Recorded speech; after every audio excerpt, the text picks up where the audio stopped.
थंडीचे दिवस सुरू झाले आहे आणि थंडीमध्ये वाताचा प्रॉब्लेम भरपूर जणांना उद्भवतो।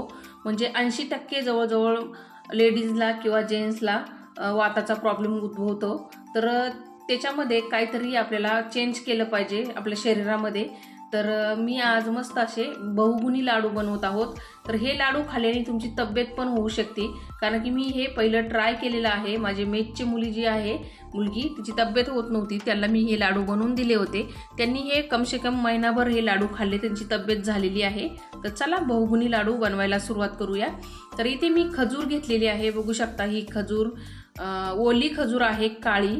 तर तुम्ही याच्या जागेवरती खारीक घेऊ शकता, सुक्की खारीक जी येते ना बाजारामध्ये ती पण घेऊ शकता, किंवा जे लालसर खजूर असतात ते घेतले तरी पण चालतील। तर त्याच्यावरची मी साल काढून बिया काढून घेतलेली आहेत साईडला, आणि मस्त अशी मऊ लुसलुशीत खजूर साईडला केलेली आहे। आता इथे मी तुम्हाला सामग्री दाखवत आहे आपण काय काय घेतलेलं आहे ते। तर मी इथे घेतलेले आहे 250 ग्रॅम इतके सफेद तीळ। तर 250 ग्रॅम तीळ घेतल्याच्या नंतर मी अर्धा किलो सुक्क खोबरं घेतलेलं आहे, म्हणजेच 500 ग्रॅम। तर हे खोबरं मी किसून घेतलेलं आहे।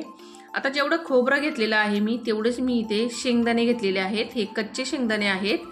तर आता हे दोन्ही प्रमाण सेम आहे, खोबऱ्याचं आणि शेंगदाण्याचं। तशीच ही खजूर पण मी इथे घेतलेली आहे 400 ग्रॅम इतकी। नंतर इथे देशी घी घेतलेला आहे मी 150 ग्रॅम। 2 चमचे पोहे खायचे, मेथी घेतलेली आहे। आता मेथी जर तुम्ही मुलींना जर बनवून देत असाल तर थोडीशी चांगल्या प्रमाणात घ्यायची, कारण की ती वाताला पण चांगली आहे आणि शरीराला पण चांगली आहे। तर मी 2 चमचे घेतलेली आहे। नंतर 1 चमचा मी विलायचीची पूड घेतलेली आहे। 100 ग्रॅम बदाम घेतले, 100 ग्रॅम काजू घेतलेले आहे। आणि इथे मी 400 ग्रॅम गूळ घेतलेला आहे, कारण आपली खजूर पण गोड आहे। आता मी इथे साखर पण घेतलेली आहे, तर साखर माझ्याकडून ती क्लिप मिस झालेली आहे, तुम्हाला मी पुढे सांगते किती साखर घेतलेली आहे ती। तर आता हे आपल्याला ज्या जिन्नस आहेत त्या भाजून घ्यायच्या आहेत। तर गॅसवर कढई ठेवलेली आहे आणि त्यामध्ये हे तीळ टाकून घ्यायचे आणि स्लो गॅसवरती हे तीळ आपल्याला भाजून घ्यायचे आहे। जास्त फास्ट गॅसवरती आपल्याला तीळ भाजायचे नाही आहेत, नाहीतर जास्त प्रमाणात त्याला जर खालून आगी लागली तर ते तीळ करपू शकतात, नंतर मग ते कडू लागतात। म्हणून फक्त चटचट उडतील तेवढ्यापर्यंतच तीळ भाजून घ्यायचे। तीळ भाजून झाल्याच्या नंतर मी लगेच शेंगदाणे भाजायला टाकलेले आहेत। तर हे शेंगदाणे आपल्याला चांगले खरपूस भाजून घ्यायचे आहेत। तर स्लो गॅसवरती हे शेंगदाणे भाजायचे आहेत, जोपर्यंत त्याच्यावरचं ठरपलं असं बघा चुरल्याच्या नंतर बाजूला होत नाहीये तोपर्यंत हे भाजायचे। तर आता शेंगदाणे भाजलेत, काढून घेतले। तर इथे मेथी घेतलेली आहे। तर मंडळी मेथी पण व्यवस्थित भाजून घ्यायची, कारण की मेथी शरीराला चांगली असते, वात कमी करते। तर नक्कीच तुम्ही हे मेथी याच्यामध्ये वापरा। नंतर मेथी भाजल्याच्या नंतर मी खोबरं टाकलेलं आहे किसलेलं।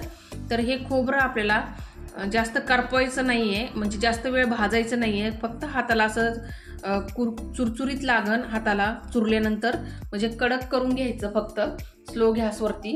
तर इथे बघा खोबरं पण मी व्यवस्थित भाजून घेतलेलं आहे। आता हे काढून घेऊया आपण।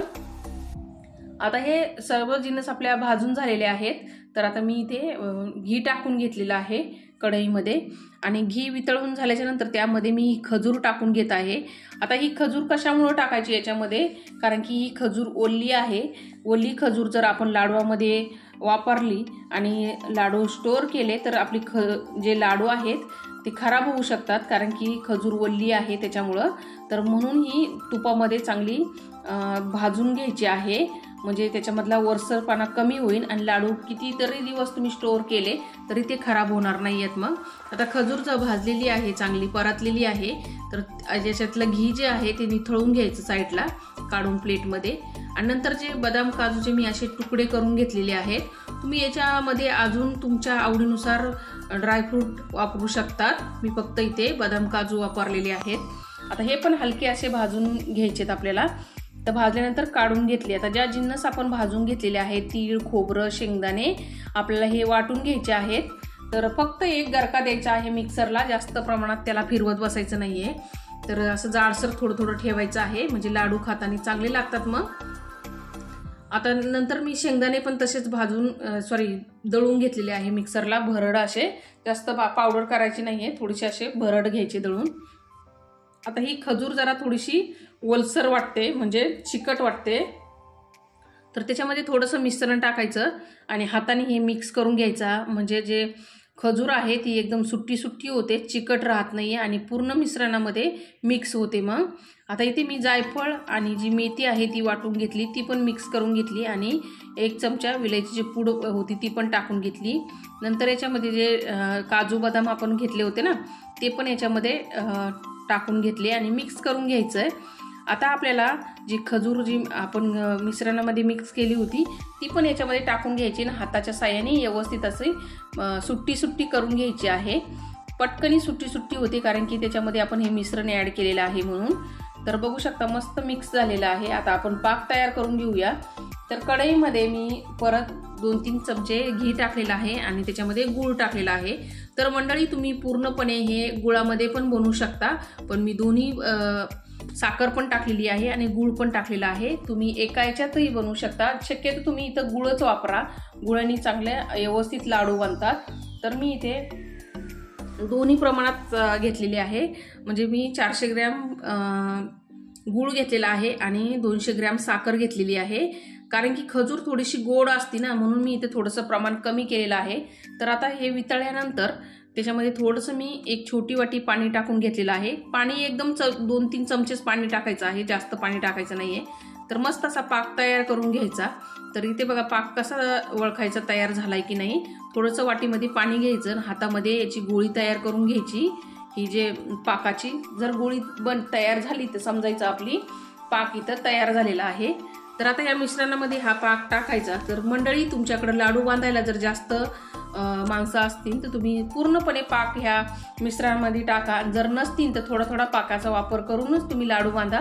कारण की सर्व पाक एकदाच टाकताना लाडू बांधायला जर वेळ लागला तर ते पाक सगळा कडक होतो असा आणि मग लाडू बांधता येत नाही यात. तर माझ्याकडं आम्ही दोघी तिघींनी करून हे लाडू बांधलेले आहेत, म्हणून मी सर्व पाक याच्यामध्ये ओतून घेतला आणि मस्त असे पटापट लाडू वळून घ्यायचे. गरम गरम मिश्रण आहे तेच. फक्त काय होतं, जर थोडंसं गरम मिश्रण असेल तर हाताला चटके लागतात, ते थोडेसे सहन करायचे. तर मी असे मस्त असे गोल गरगरीत मस्त आपल्याला जसे आवडतील तसे मी लाडू बांधून घेत आहे. तर तुम्ही तुमच्या आवडीने बांधू शकता, लहान मोठे. तर मंडळी तुम्हाला मी सांगितलं ना, हे तब्येतीसाठी पण लाडू आहेत. तर मी माझ्या मेचच्या मुलींना बनवून दिले होते, तर त्यांच्या तब्येतीमध्ये भरपूर सुधारणा आलेला आहे. तर हे कसे खायचे ते सांगते तुम्हाला. तुम्ही जेव्हा सकाळ संध्याकाळ जेवण करता, जेवल्याच्या नंतरच हे लाडू खायचे आहेत. त्याच्या आधी लाडू खाऊन तुमचा काहीच उपयोग होणार नाहीये. तब्येत जर तुम्हाला करायची असेल आणि जर तुम्हाला सांधेवाती गुडघेवाती दुखत असतील तर तुम्ही कधीही खाल्लं तरी चालतात, म्हणजे मॉर्निंगच्या टायमाला खायचं हे लाडू. तर इथे बघू शकता पूर्णपणे लाडू वळून झालेले आहेत आणि एकदम खुसखुशीत लाडू तयार होतात.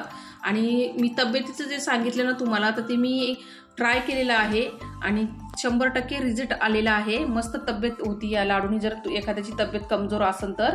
आणि हे एनर्जीदायक बहुगुणी लाडू बनवलेले कसे वाटले तुम्हाला ते कमेंटमध्ये लिहायला विसरू नका. चला तर भेटूया दुसऱ्या व्हिडिओमध्ये. तोपर्यंत मस्त खा, स्वस्त राहा. Bye bye.